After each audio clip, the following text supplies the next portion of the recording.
Hello बच्चों, कैसे हो सारे। मैं हूँ Upasana and I welcome you all to your own channel that is NEET foundation. तो जैसे कि हम सब रिप्रोडक्शन का चैप्टर कर रहे थे, तो आज हम रिप्रोडक्शन में एक नया टॉपिक, बड़ा मज़ेदार टॉपिक और इसका बहुत इम्पॉर्टेंट टॉपिक जिसके 99.9% चांसेस हैं आपके पेपर में आने के। तो ये आज क्रैश कोर्स का एक नया हम टॉपिक करने वाले हैं। अगर आप चाहते हैं कि आप 5 नंबर का क्वेश्चन पेपर में बहुत मज़े से अटेम्प्ट कर सकें, तो आप इस टॉपिक को एंड तक बहुत बढ़िया तरीके से समझना। आपको और कोई किताब खोलनी नहीं पड़ेगी, सिर्फ मेरे पॉइंट्स देखते रहिए और साथ साथ लिखते रहना, ठीक है। तो चलिए आइए। तो मैम आज पढ़ाने क्या वाले हो, थोड़ा सा कुछ दिख रहा होगा, है ना। अब दिख रहा होगा अच्छे से। तो आज हम पढ़ने वाले हैं फीमेल रिप्रोडक्टिव सिस्टम, ठीक। तो फीमेल रिप्रोडक्टिव सिस्टम पढ़ने से पहले हमने मेल रिप्रोडक्टिव सिस्टम सारा खत्म कर लिया है, ठीक है। और मैंने सबसे पहले एक मोटी मोटी बात बताई थी। कब बताई थी? जब हमने प्लांट्स अभी शुरू करने थे कि जब भी फर्टिलाइजेशन होनी है, तो फर्टिलाइजेशन होने के लिए बेसिकली रिप्रोडक्शन होने के लिए क्या इंपॉर्टेंट चीज़ें होनी चाहिए। एक फीमेल से जर्म सेल आएगा, एक मेल से जर्म सेल आएगा, दोनों आपस में फ्यूज करेंगे और जायगोट बनेगा, है ना भैया। यही बताया था ना कि ये नेसेसरी कंडीशन है, चाहे प्लांट्स हैं चाहे ह्यूमन बींग्स हैं, वहाँ पे रिप्रोडक्शन होने के लिए, है ना।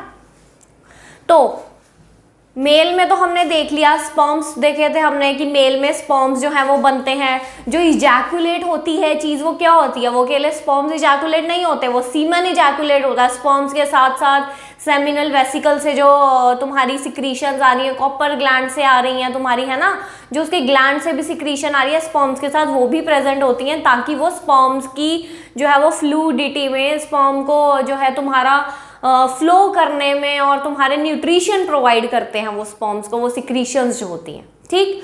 तो ये था हमारा मेल रिप्रोडक्टिव सिस्टम। अभी हमने स्पर्म्स को दोबारा से क्यों याद करा भैया? क्योंकि स्पर्म्स का नाम जो है वो हम यहाँ भी लेने वाले हैं दोबारा से, ठीक है। इसलिए हमें थोड़ा सा स्पर्म्स को याद करना पड़ा था, ठीक। तो आइए अब हम फीमेल रिप्रोडक्टिव सिस्टम पे चलते हैं। तो फीमेल रिप्रोडक्टिव सिस्टम बच्चों अभी जब हम पढ़ेंगे तो उसके जो मेन पार्ट्स हम पढ़ने वाले हैं, इस डायग्राम पे अभी मैं बाद में लेकर आती हूँ आपको। तो जो फीमेल जो रिप्रोडक्टिव सिस्टम है, उसके जो मेन हमारे पार्ट्स हैं वो कौन कौन से हैं? Ovaries, uterus, fallopian tubes, vagina and cervix. ये जो 1 2 3 4 5, ये हमारे 5 मेन फीमेल रिप्रोडक्टिव पार्ट्स हैं, that is ovary, uterus, fallopian tube, cervix and vagina. इन्हीं के बारे में, पांचों के बारे में हम आज की क्लास में डिटेल में पढ़ेंगे। आपको इनके फंक्शंस और क्या, कहाँ ये प्रेजेंट है, ये बातें पता होनी चाहिए। हम इन्हीं के बारे में हम पढ़ने वाले हैं। अगर अब हम इस डायग्राम में आप देखें तो यही है ओविडक्ट या फिर fallopian tube, ovary, uterus, cervix and vagina. यही डायग्राम आप एज इट इज पेपर में ड्रॉ कर देंगे। इससे ज़्यादा आपको 10th में अभी कोई भी कॉम्प्लेक्स डायग्राम जो है वो ड्रॉ करने की ज़रूरत नहीं है। This diagram is sufficient for you people, ठीक। तो आइए चलिए अब हम देखते हैं। जो फीमेल रिप्रोडक्टिव सिस्टम है बच्चों, वो बहुत ही इंपॉर्टेंट साइट है। हम बार बार एक नाम ले रहे हैं, फर्टिलाइजेशन। फर्टिलाइजेशन तो मेल ने तो स्पर्म्स प्रोड्यूस कर दिए। क्या मैंने तुम्हें ये बताया कि मेल बॉडी में फर्टिलाइजेशन हो रही थी? क्या वहां पे कोई फर्टिलाइजेशन होकर जायगोट बन रहा था? नहीं बन रहा था। तो फीमेल बॉडी जो है वो एक ऐसी जगह है जिसके अंदर फर्टिलाइजेशन होती है। तो फीमेल बॉडी के अंदर जो फीमेल रिप्रोडक्टिव सिस्टम है बच्चों, वो एक ऐसी जगह है जहां पे फर्टिलाइजेशन होती है। मेल जर्म सेल और फीमेल जर्म सेल आपस में फ्यूज करते हैं। कहां पर? फीमेल रिप्रोडक्टिव सिस्टम के अंदर। उसके बाद जो उन दोनों के फ्यूजन करने के बाद जो जायगोट बनता है, मेल और फीमेल जर्म सेल के फ्यूजन करने के बाद जो जायगोट बनता है, उसकी भी जो इम्प्लांटेशन है, मतलब जो लगता है जहाँ पे वो ग्रो करता है, जुड़कर जहाँ उसके बाद वो ग्रो कर फुली डेवलप होके बेबी में कन्वर्ट हो जाता है, वो भी औरत को वरदान दिया है भगवान ने। इम्प्लांटेशन भी जो है वो फीमेल बॉडी में होती है, और बेबी भी जो है, a lady, a women carry a child for 9 months in her womb. अब वूम्ब नाम मैं किसको कह रही हूँ ये भी आपको आगे बताऊंगी, अपने अंदर वो बेबी जो है वो फीमेल कैरी करती है फॉर द 9 मंथ्स, और वो बेबी पूरा का पूरा फीमेल बॉडी में डेवलप होता है। ठीक है, तो फीमेल बॉडी ही एक ऐसी साइट है जहां पे फर्टिलाइजेशन होती है, इम्प्लांटेशन होती है, ग्रोइंग एम्ब्रियो की and development of the foetus, यही मैंने बताया आपको। और एग्स प्रोडक्शन की बात तो हम पहले ही कर चुके हैं कि जो फीमेल जर्म सेल्स हैं, जो फीमेल एग हैं, वो भी ऑब्वियसली कहाँ प्रोड्यूस हो रहे हैं, फीमेल रिप्रोडक्टिव सिस्टम में ही। अब फीमेल रिप्रोडक्टिव सिस्टम में किस पार्ट में एग्स प्रोड्यूस हो रहे हैं वो भी हम देखेंगे। ठीक है, तो female reproductive system is the site for fertilisation, implantation, eggs वहीं पर प्रोड्यूस होते हैं, और जो हमारा तुम्हारा जायगोट बनता है उसको जो पूरा का पूरा उसके बाद जायगोट जो है वो एम्ब्रियो में कन्वर्ट होता है, फीटस जो बनता है फाइनली, जो फीटस है, जो बेबी ग्रो करता है, डेवलप करता है, उसको सारी की सारी नेसेसरी कंडीशंस ग्रो करने के लिए फीमेल बॉडी के अंदर ही मिलती हैं। ठीक, तो ये फीमेल रिप्रोडक्टिव सिस्टम है और बहुत ही इंपॉर्टेंट है, इसीलिए क्योंकि फर्टिलाइजेशन होनी ही फीमेल बॉडी के अंदर है बच्चों। ठीक, तो फीमेल रिप्रोडक्टिव सिस्टम का जो मेजर सबसे पहला इंपॉर्टेंट पार्ट आता है वो क्या है, वो है ओवरी। वो क्या है, ओवरीज। क्यों मैम इसको इतना इंपॉर्टेंट बोला, क्यों? क्योंकि जिस तरह से मेल रिप्रोडक्टिव सिस्टम में टेस्टीज जो हैं वो तुम्हारे जर्म सेल्स बना रहे थे, स्पर्म्स प्रोड्यूस कर रहे थे जिनके अंदर जर्म सेल्स प्रेजेंट है, उसी तरह से ओवरी का क्या काम है कि जो ओवरीज हैं वो तुम्हारे फीमेल एग सेल्स प्रोड्यूस करेंगी। जो एग्स बन रहे हैं फीमेल बॉडी में वो कहाँ बनते हैं, ओवरी के अंदर बनते हैं। ठीक है, अब ये जो ओवरी है बच्चों, यहां से अगर हम डायग्राम देखें, ये जो ओवरीज हैं, ये वाला पार्ट जो है तुम्हारा, इस पार्ट को मैं ओवरी कह रही हूं।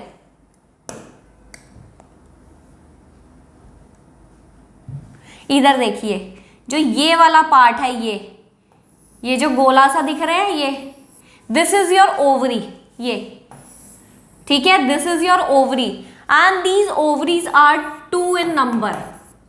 क्लियर है, ये जो ओवरीज हैं ये 2 है नंबर में। 2 ओवरीज जो हैं वो इस तरह से प्रेजेंट होती हैं, और ये ओवरीज प्रेजेंट कहाँ होती हैं, एब्डोमिनल कैविटी में, किडनीज के पास। ओवरीज प्रेजेंट कहाँ होती हैं, एब्डोमिनल कैविटी में प्रेजेंट होती हैं। टेस्टीज कहाँ प्रेजेंट होते थे, एब्डोमिनल कैविटी से नीचे प्रेजेंट होते थे। ओवरीज कहाँ प्रेजेंट होती हैं, एब्डोमिनल कैविटी में प्रेजेंट होती हैं, नियर द किडनीज प्रेजेंट होती हैं, 2 होती हैं ये नंबर में।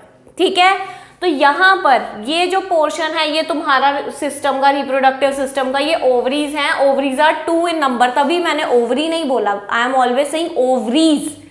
क्यों? क्योंकि ovaries are 2 in number, they are present in the abdominal cavity near the kidneys. अब उसकी डिटेल में भैया आप 12th में जाना कि किडनी के कहाँ कहाँ प्रेजेंट होती हैं, उसकी डिटेल में अभी हमने 10th क्लास में इतना ज्यादा नहीं जाना है। ठीक, आपको इतना ही याद होना बहुत जरूरी है कि ओवरी जो है वो 2 इन नंबर होती हैं, यहाँ इस तरह से किडनीज के पास प्रेजेंट होती हैं, जो है वो एब्डोमिनल कैविटी के अंदर किडनीज के पास प्रेजेंट होती हैं। क्लियर? तो ओवरीज जो हैं बच्चों, ये देखो, they are 2 in number and are oval shaped organs. अगर आप यहाँ से स्ट्रक्चर देखें तो ये देखो कुछ इस तरह से इसका स्ट्रक्चर है, जैसे अंडे का स्ट्रक्चर होता है। तो ओवल शेप्ड ऑर्गन्स हैं, 2 है नंबर में। ठीक, किडनीज के पास प्रेजेंट होती है, एब्डोमिनल कैविटी में प्रेजेंट होती है। ओवरीज का जो मेजर काम है सबसे पहले वो क्या है, मैंने अभी आपको बताया कि जो ओवरीज हैं ये वो जो है क्या करती हैं, एग सेल्स प्रोड्यूस करती हैं फीमेल बॉडी में। दूसरा काम, जो ओवरीज हैं बहुत इंपॉर्टेंट, जो फीमेल और बॉडी में जो हॉर्मोन्स प्रोड्यूस हो रही हैं, 2 बहुत इंपॉर्टेंट जो हॉर्मोन्स प्रोड्यूस हो रही हैं, that is progesterone and oestrogen. Progesterone and oestrogen, ये जो 2 हॉर्मोन्स प्रोड्यूस होती हैं फीमेल बॉडी में, वो भी कौन प्रोड्यूस करता है, ओवरी प्रोड्यूस करते हैं।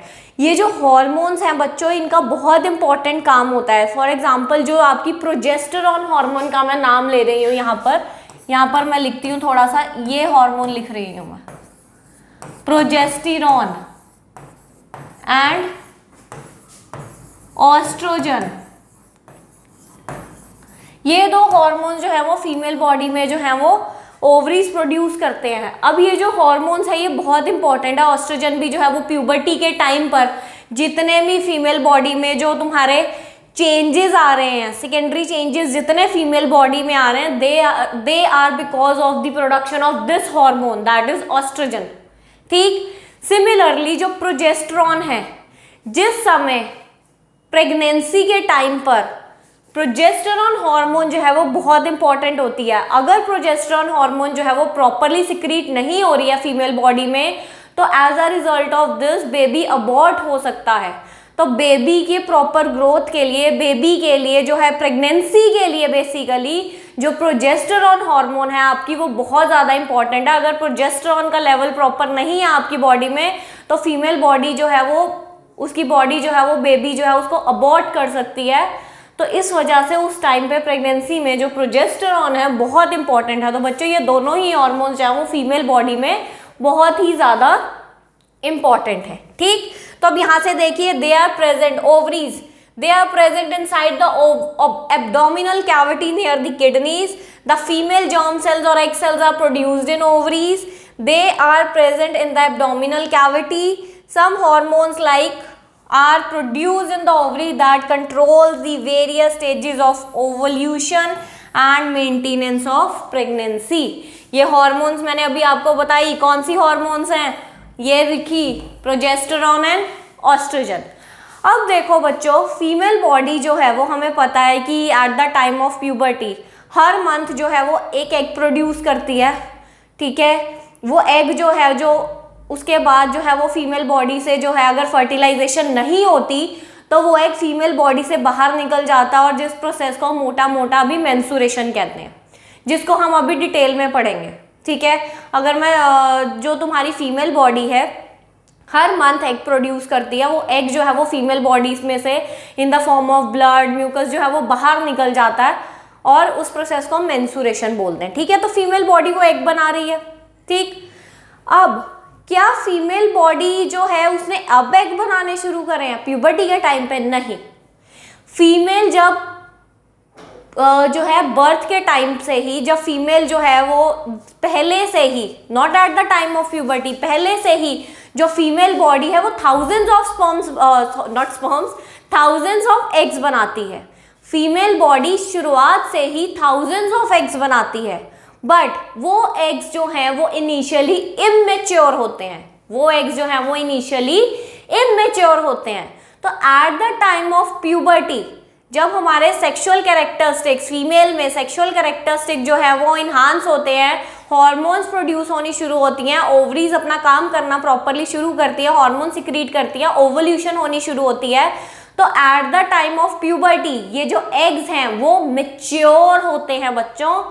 ऐसा नहीं है कि एग्स उसी समय प्रोड्यूस होने शुरू हुए, उस समय एग्स मैच्योर होते हैं, और हर महीने जो वो एग है वो एक एक एग जो है वो इन द फॉर्म ऑफ मेंस्ट्रुएशन के फॉर्म में फीमेल बॉडी में से जो वो एग बनता है वो बाहर निकल जाता है। और अगर इन केस फर्टिलाइजेशन होती है, मेल स्पर्म आ गया फीमेल बॉडी में, तो वो एग क्या करता है, फीमेल जो में एग बना है वो मेल स्पर्म के साथ फर्टिलाइज फ्यूज होकर जायगोट बना देता, तो एज अ रिजल्ट वो फर्टिलाइज्ड एग बन जाता है, और फाइनली प्रेगनेंसी जो है वो उसकी शुरुआत हो जाती है वहीं से। ठीक, तो आपने ये बात बहुत ध्यान से याद में रखनी है कि फीमेल बॉडी में एग्स जो है वो पहले से ही बन रहे होते हैं, थाउजेंड्स ऑफ एग्स बन रहे होते हैं, बहुत सारे, but at the time of puberty वो एग्स मैच्योर होते हैं। उन मैच्योर होने के बाद जो हर मंथ जो है वो फीमेल बॉडी में से एक एग जो है वो बाहर निकलना शुरू हो जाता है। ठीक है, as because of the process of menstruation. Clear है? मेंस्ट्रुएशन को हम डिटेल में अभी बाद में पढ़ने वाले हैं। तो यही बच्चों ओवरी के दो मेन फंक्शंस है, बहुत इंपॉर्टेंट फंक्शंस है कि ओवरी एक तो एग प्रोड्यूस कर रही है, दूसरा हार्मोन प्रोड्यूस कर रही है। कौन सी हार्मोन प्रोड्यूस कर रही है? प्रोजेस्टेरॉन और एस्ट्रोजन। जो प्रोजेस्टेरॉन और एस्ट्रोजन है उनका काम क्या है कि सेक्सुअल सेकेंडरी कैरेक्टर्स जो है फीमेल में उसको मेंटेन करके रखती है। ओवल्यूशन और प्रेगनेंसी के टाइम पे भी जो है ये हार्मोन्स बहुत यूजफुल है। अगर प्रोजेस्टेरॉन का लेवल प्रॉपर नहीं है प्रेगनेंसी के टाइम पर तो फीमेल बॉडी में से जो बेबी है वो अबॉर्ट हो सकता है। ठीक है, तो आपने ये बातें अपने दिमाग में रखनी है। और ये जो नोट्स हैं बच्चों ये मेरे लिए नहीं है, ये आपके लिए हैं। ये आपके लिए है। तो अब मैं हट चुकी हूँ आपके साइड में से, अगर आप इसका स्क्रीनशॉट लेना चाहते हैं आप ले सकते हैं, ताकि आपको कहीं और जा जाके इधर उधर चीजें ना देखनी पड़े, ठीक है। सॉरी ये वाला अभी हम ये करके हटे हैं ओवरीज का, इसका आप स्क्रीनशॉट ले लीजिए, वो अभी आगे मैं करवाने वाली हूँ। तो अगर आप अभी स्क्रीनशॉट लेना चाहते हैं इसका आप ले लीजिए, ठीक। चलिए आगे चलते हैं। तो ये तो हमारी थी ओवरीज, अभी हमने ओवरीज के बारे में पढ़ा। अब हम अगला जो हमारा पार्ट है फीमेल रिप्रोडक्टिव सिस्टम का, हम उस पे चलते हैं। क्या पार्ट है मैम फीमेल रिप्रोडक्टिव सिस्टम का? Fallopian tubes. अब हम फेलोपियन ट्यूब्स देखने वाले हैं कि फेलोपियन ट्यूब्स आखिरकार है क्या। देखो, फीमेल रिप्रोडक्टिव सिस्टम में ओवरीज ने एग बना दिया, ठीक है। अब वो एग बना, अब फेलोपियन ट्यूब का क्या काम है? फेलोपियन ट्यूब्स, फिर से मैं ट्यूब्स बोल रही हूँ सबसे पहले, तो इसका मतलब वो भी एक से ज्यादा है, they are 2 in number. Fallopian tubes are 2 in number, और इनकी जो लेंथ होती है वो तकरीबन 10 से 20 सेंटीमीटर के बीच में हम अंदाजा लगा सकते हैं कि शायद इतनी होती है, शायद नहीं इतनी होती है, ठीक है। जो फेलोपियन ट्यूब्स हैं बच्चों वो भी फीमेल बॉडी में 2 होती है नंबर में, और इनकी जो लेंथ है वो 10 से 12 सेंटीमीटर होती है। अभी यहाँ जाने से पहले आपको मैं मोटा मोटा ये बता देती हूँ कि फेलोपियन ट्यूब्स का आखिरकार काम क्या है। कि जो ओवरी में एग बना उसको यूट्रस तक पहुंचाना है हमें। जो ओवरी में एग बना उसको हमें यूट्रस तक पहुंचाना है। तो वो जो एग यूट्रस तक पहुंचाने का जो काम करेगा इंसान नहीं, जो तुम्हारा फीमेल रिप्रोडक्टिव सिस्टम में जो ऑर्गन जो ये काम करेगा ओवरी से एग ले जाके यूट्रस तक पहुंचाने का, वो कौन करेगा? फेलोपियन ट्यूब करेगा। कौन करेगा? फेलोपियन ट्यूब करेगा। मैम इस डायग्राम की बात नहीं कर रही है, एंड में करेंगे, ठीक है। ये देखो, ये दिख रहा है बच्चों, ये इस तरह का ये जो स्ट्रक्चर है, इस तरह का ये जो स्ट्रक्चर है, ये वाला, ये है हमारी फेलोपियन ट्यूब्स। क्या है ये? Fallopian tubes. ये 2 है नंबर में, ठीक है। दे आर 2 इन नंबर, एक ये रही और एक ये रही।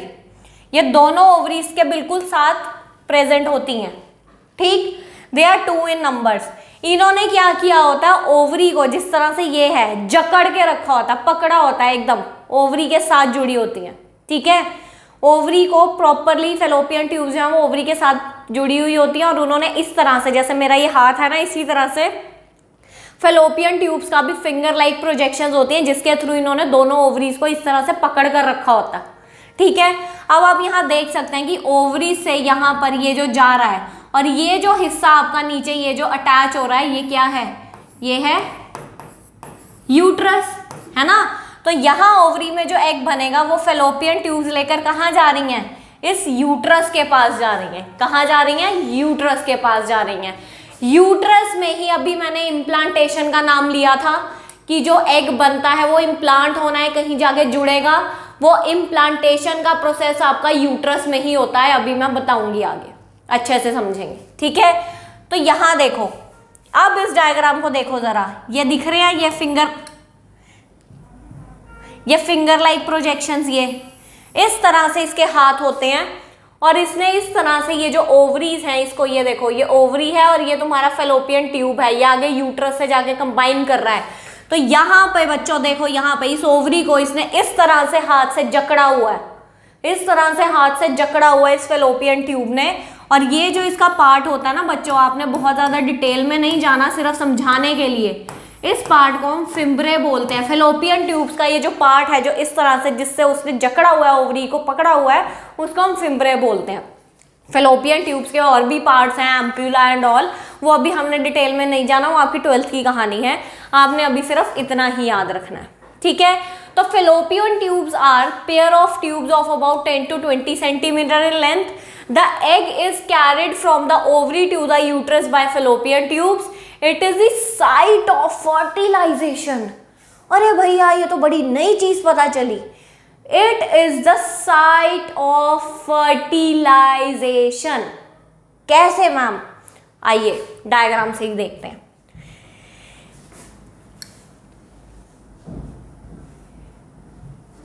इधर देखिए, ये जो फेलोपियन ट्यूब है, ये फेलोपियन ट्यूब है बच्चों। जो फेलोपियन ट्यूब है उसी को हम ओविडक्ट भी बोलते हैं। अगर ओविडक्ट आपका नाम आ रहा है या फेलोपियन ट्यूब आ रहा है, one and the same thing है। हम फेलोपियन ट्यूब्स को ओविडक्ट्स भी बोलते हैं।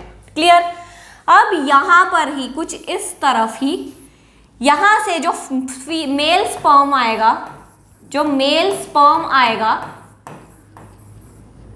ठीक है, और जो फीमेल एग यहां से फेलोपियन ट्यूब लेकर जा रही है, फीमेल एग जो फेलोपियन ट्यूब लेकर जा रही है, ठीक, दोनों ही यहां पर फर्टिलाइज होंगे कहीं पर फेलोपियन ट्यूब के अंदर ही। तो मेल जो जर्म सेल आएगा और जो फीमेल जर्म सेल है वो दोनों कहाँ फ्यूज कर रहे हैं? आपका फेलोपियन ट्यूब के अंदर ही, और यहीं पर फर्टिलाइजेशन हो रही है। अभी मैंने एम्पुला का नाम लिया था, तो एम्पुला ही एक ऐसा जो पार्ट है किसका?